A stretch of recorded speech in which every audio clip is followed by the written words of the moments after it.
Well, I want to just say thank you so much for having me today. And Jamie Ward is here also. She is one of the founders of this organization that I'm going to tell you about today.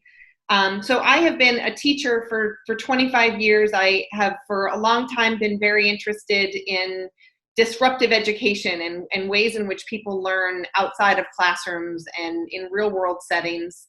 And my work with the ODA Global Citizens Club, now the ODA Global Citizens / Interact, is one of the most powerful contexts for learning that I've seen as an educator. So I wanted to share with you today the story of this organization called Faraway Friends. And it was a very difficult presentation to put together because there are so many layers to each of the slides and each of the references that I'm going to make, that I'm going to try to be as succinct as possible while still telling you the story. And then if there's anything that you would like to backtrack to, Jamie obviously knows this story, but just it was a difficult presentation to make because it's such a rich story. So I think if I can just I have some slides, a PowerPoint slide presentation that I just would like to talk through. So you can see some images along with the information that I'm going to present. I think if you just, can you make me a presenter so I can show the slides? Is that possible? Susan's going to take care of that for you, Camela. Okay. So I think then if I just, once Susan makes me the presenter, then I'll be able to share these slides.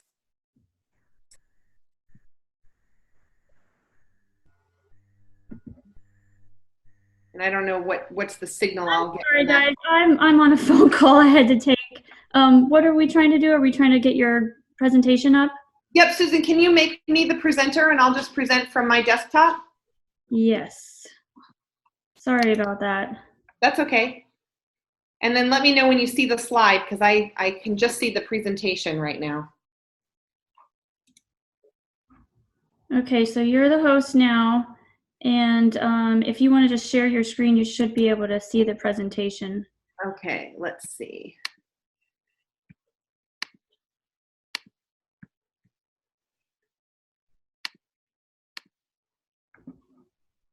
There, great, and I can still see you guys too, so that's terrific. Okay, great. So if I can move this window down. No, I can't. I've got to leave you at the top. Okay, so I'm going to tell you today about an organization called Faraway Friends. And Jamie, I didn't ask permission, but I did steal some images from your beautiful website. I encourage you guys, if you're interested in this story, to explore their website. It is a rich resource that will tell the story more deeply than I will today.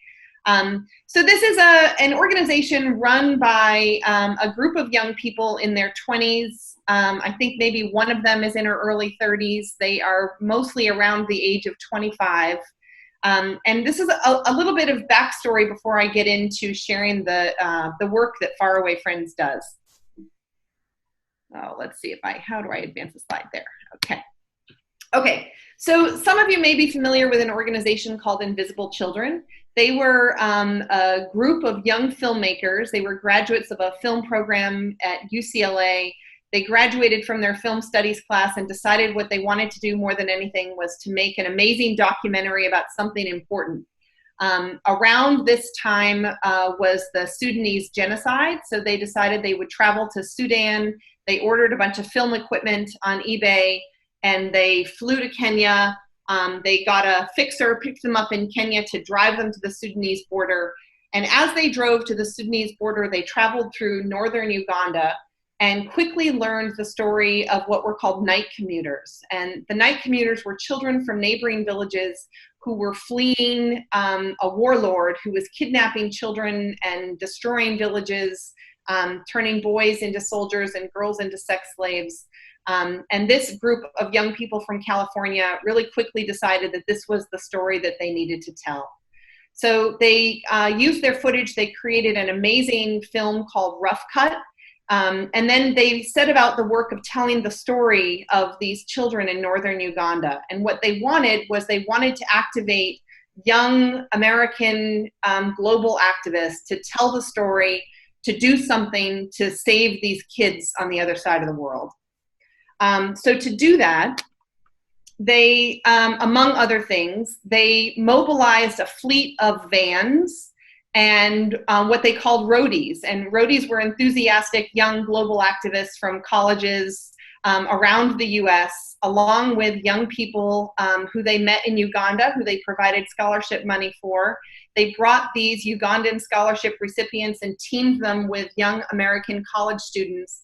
They were assigned regions, and they traveled around in these red vans and visited high schools and college campuses to get young people interested in this story of what was happening to other young people in Uganda. They ignited an army of enthusiasm from young people. One of the people who was ignited by the story was Jamie Ward. You can see Jamie's picture here on the right-hand side with Collins. Collins was the young Ugandan woman who traveled to Jamie's high school at Jamie's invitation as part of her Global Citizens work. And Collins gave her presentation. There's a great story that Jamie may tell you about how all of that unfolded. At the end of the presentation, Jamie went up to Collins and said, "Your story is my story. What do I do to help you? How do we keep this story alive? How do I help you?" Collins at the time was working with a medical nonprofit with a mysterious illness called nodding syndrome, trying to find the root cause of nodding syndrome, which they think had something to do with the IDP camps, which were created during the Civil War in Uganda.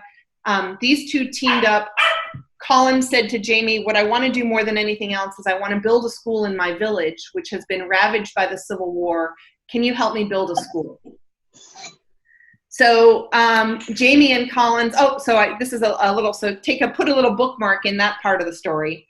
As that's all happening, I'm also kind of on fire by the story of invisible children and very interested in getting my own students involved in the global activism that Invisible Children was talking about. So in this year, 2012, they had a kind of a convention at UCLA, which they called the Fourth Estate. And what they wanted to do is they wanted to get young people excited about being this powerful force for change, to get attention onto the story of what was happening to young people in Uganda. So this is a picture of one of the founders, Jason Russell, with one of my Global Citizen students from Out of Door Academy. And this was a prize picture. I joked him, whoever could get a picture with Jason Russell would win the contest for the day. And my student Cisco got that wonderful picture. This other picture here is a picture of two of my students from ODA in the foreground, and then one of the students from another initiative that Invisible Children did, getting American high school students to Uganda into IDP camps to get firsthand experience seeing what was happening as a result of the Civil War in Uganda. And this is sort of this sharing of enthusiasm and telling the story that happened at the Fourth Estate. So as a result of the work that the Global Citizens at Out of Door did that year, Invisible Children invited me to go to Uganda with some of the other kind of leading young activists around the US. They wanted me to see the work that Invisible Children had done, brought me to Uganda. We stayed in a guest home in Gulu, which is in northern Uganda, which was the original place that those filmmakers found those night commuters. So we spent a lot of time right in that northern city of Gulu. And in the evenings, various people from the story of Invisible Children and from that story of Joseph Kony would come to our guest house. And we knew them from all of the film work that Invisible Children had done. So this picture here on the right is some of these sort of celebrities from Invisible Children coming to visit us. I like this picture, even though it's kind of grainy and not the best picture. In the corner here on the left-hand side, you can see Jamie and Chris. So that night, at that little gathering, I noticed these two strange white faces in the crowd, and I went over to them and I said, "So what's your story? Why are you guys here?" And they said, "Oh, we're here because we're building a school." And I said, "You're building a school?" They were 21 years old at the time. And of course I said to them, "How are you building a school? You're 21 years old. Are you even interested in education? What's your experience? What's your background? Have you studied in school?" And they said, "No, we just were really moved by this story and we want to build a school." They showed me this picture.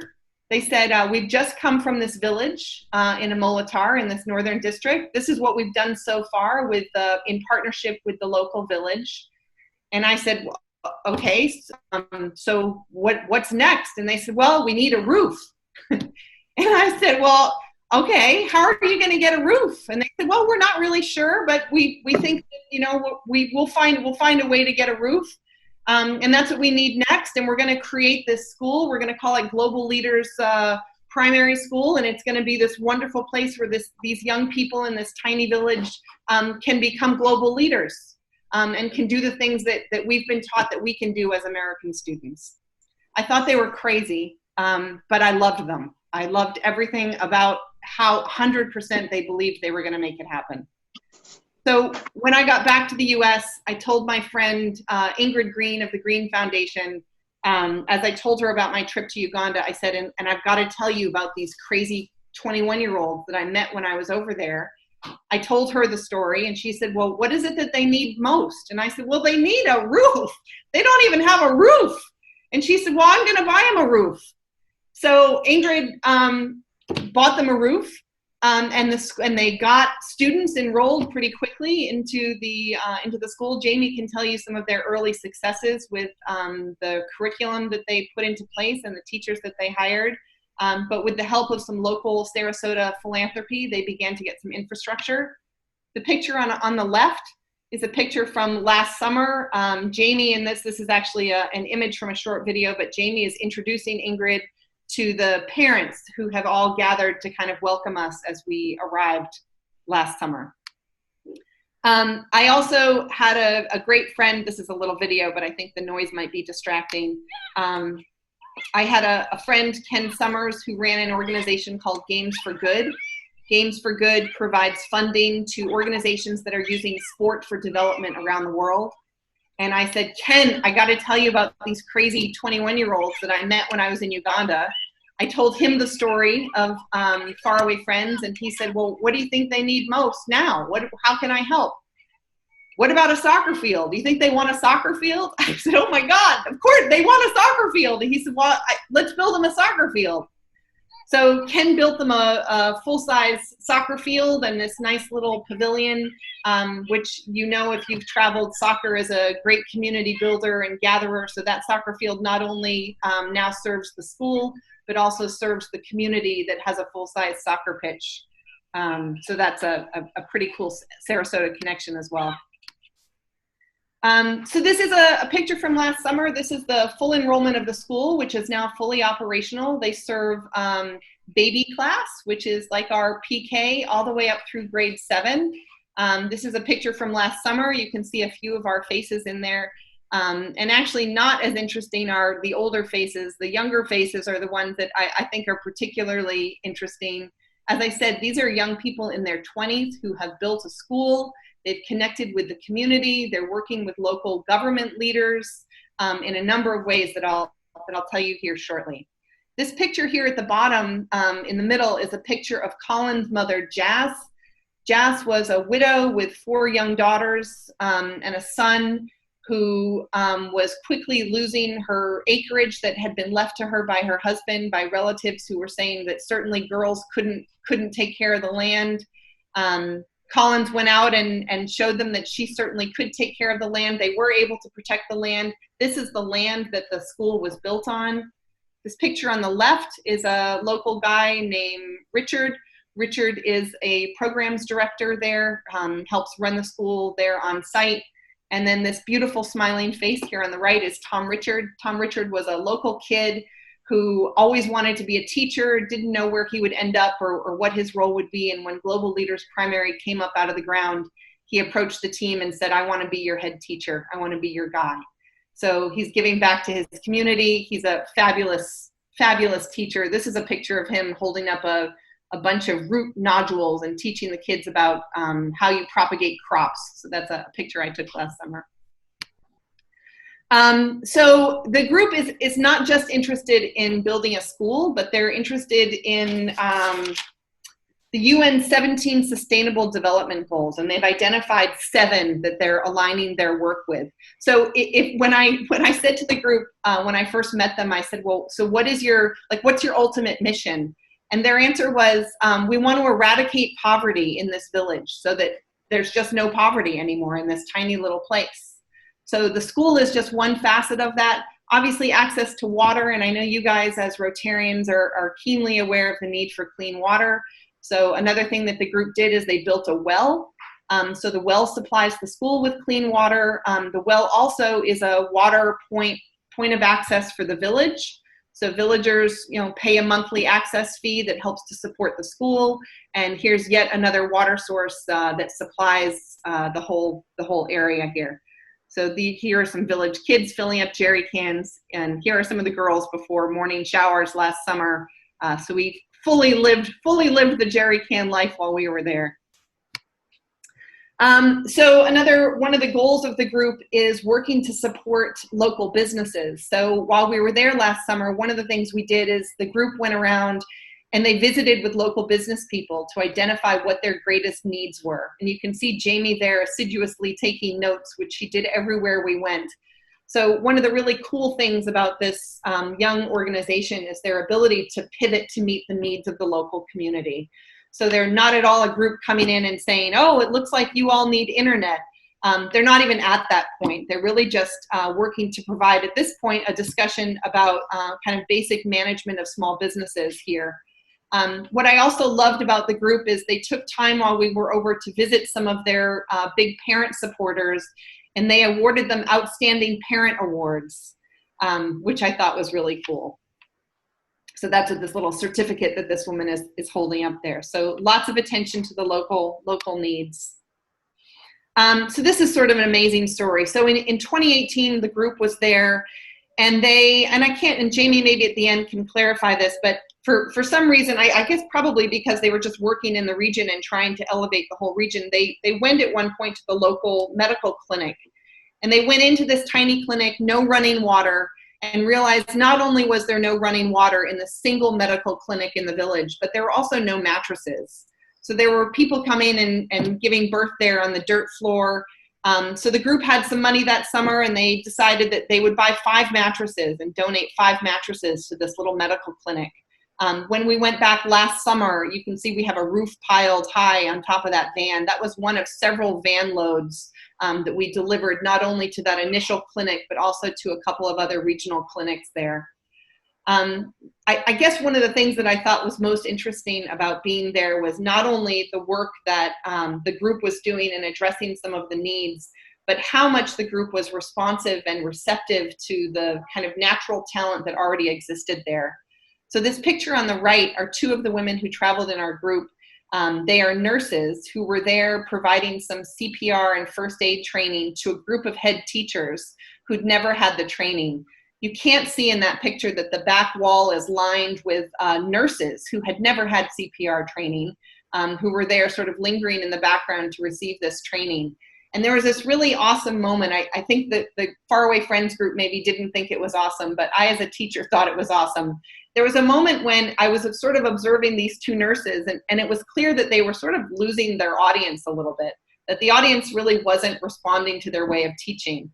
And this man, the man in the red shirt, stepped up and very gracefully said to them, do you mind if I help a little bit? And he stepped in and obviously was a master teacher and supplemented their work as nurses with his masterful ability to kind of capture attention and really teach the group. So this was a pretty cool collaboration that happened on that particular visit. So one of the other UN Sustainable Development Goals is gender equality. So this is always at the forefront also of the work that Faraway Friends does. This is just an awesome picture on the left-hand side of some girls sitting enjoying their time visiting with the team. On the right-hand side is a visit to a local girls' boarding school. This boarding school had no pit latrines, so there was really no place for girls to use the bathroom. And the school was suffering from some low enrollment because there wasn't access to bathroom facilities. So this is a discussion that the team went and had with local district leaders and the local principal to figure out ways that the Faraway Friends team could support building pit latrines for this girls' school that had none. So I was just reading last night that Collins had said to them, you guys do the work preparing the land for the pit latrines, and you contact Faraway Friends when you have the site cleared. And in very short time, the school was calling them and saying, we're ready for the pit latrines. So Faraway Friends could go in and provide that for them. So this picture, so there's a lot of work that the team is obviously doing in this area in Uganda. But as an educator, one of the things that attracts me most about the organization is what a rich learning environment this organization has been for American young people. So this is their executive team. On the top left here is their media director. This is a guy who does media production out of Colorado, who has fallen in love with the work of Faraway Friends, and he comes and provides documentary film work and photography work for the team that they use for their promotions and kind of team building. On the left-hand side here is a teacher, a young teacher. I think she's in her second year of teaching 7th grade at a expeditionary learning school in Colorado. She is the education programs director, learning as much herself as she is offering and bringing perspective. This girl, Jamie can help me, I haven't met this girl here. She is in charge of some of the medical outreach. I believe she was hoping to visit the school for the first time this summer, but obviously was not able to do that because of the virus. This picture in the bottom right-hand side is Sienna. Sienna is in charge of trip coordination. The team is very interested in continuing to kind of light flames of global activism for young people, and Sienna helps design those experiences. This beautiful picture up here of this young woman, this is Hannah Drennan. She is the early childhood advocate, and she just kind of lights up as soon as she gets on campus, and she provides specific program building for kids in the youngest grades. And then here in the middle picture, this is a nice picture on the banks of the Nile. This is Jamie and Collins and Chris. This is last summer. Chris is Jamie's partner. He's got a great title. He is the head of people and culture within Faraway Friends. And Chris is really the one who really pushes them to go forward with big ideas. So he's the one who encourages some fearlessness and risk-taking, a great global activist himself, and just doesn't know what he doesn't know, and therefore doesn't think anything is impossible. Sort of just the kind of person you want on a team. So last fall, we invited Faraway Friends to come to ODA. This is the younger brother of the kid who was at the beginning of the slides, the kid who was with Jason Russell, the Invisible Children founder there. This is him with the team, Caitlin and Chris and Jamie. They did a presentation to ODA students to get them excited about coming. They had some kids interested in the trip, but then things with the virus transpired, and the trip was somewhat derailed, but still hoping to inspire some global advocacy and work with the kids at Out of Door. And then really impressively, so COVID-19 happened, as it has happened everywhere, and Faraway Friends did a pretty amazing pivot. And they were able to serve 1,000 families with 4 tons of food that they delivered by hand into the village, along with 1,500 masks. So unfortunately, the district is facing not only the pandemic, but also floods this year, and a possible locust invasion that will most certainly destroy the crops. But Faraway Friends has again been able to pivot to try and support the needs of this village. And then the work they do to raise money and awareness is to get people interested in being advocates for the organization. So being an advocate means that you send the organization $25 a month, and they use that money to fund their programs, COVID-19 relief most recently, but also the current projects such as building a library. The school has no library. That's a project that they're working on getting underway. And that's the work that they do to raise some of the money that's not covered by the tuition that they charge local families for students to attend. And then this last picture is just sort of a fun picture. This was a goodbye ceremony. This is my last slide. This is a dance celebration to see us off and say goodbye last summer. You can see the teachers in the middle sort of circulating and guiding the kids. The little boy toddling up there is Darian. That's Colin's first son, who will inherit the legacy of Faraway Friends and hopefully carry it forward. But that's it. So this is kind of cool. It really shows how there's not this desire to impose American culture into the village, but instead to celebrate the traditions of the area and maintain the issues of the area. And recognize the leadership and potential in all of the young people there. So I'm going to stop there and stop my screen share. Yeah. So let's see if I can figure out how to get back to the meeting. Yeah, good. Am I back? I think I'm back. All right. Jamie Ward is here with me.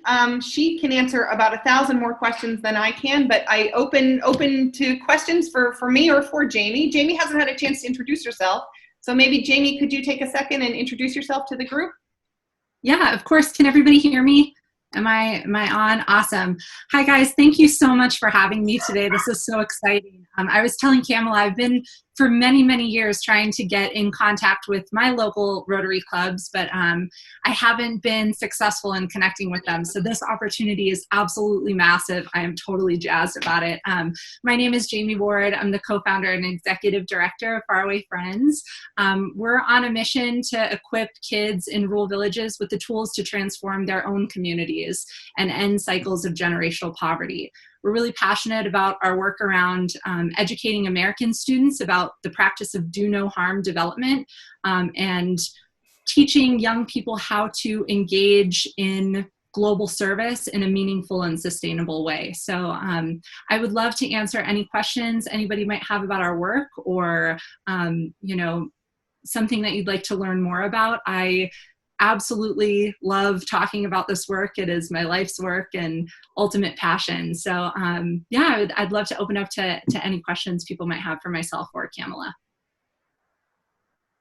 Go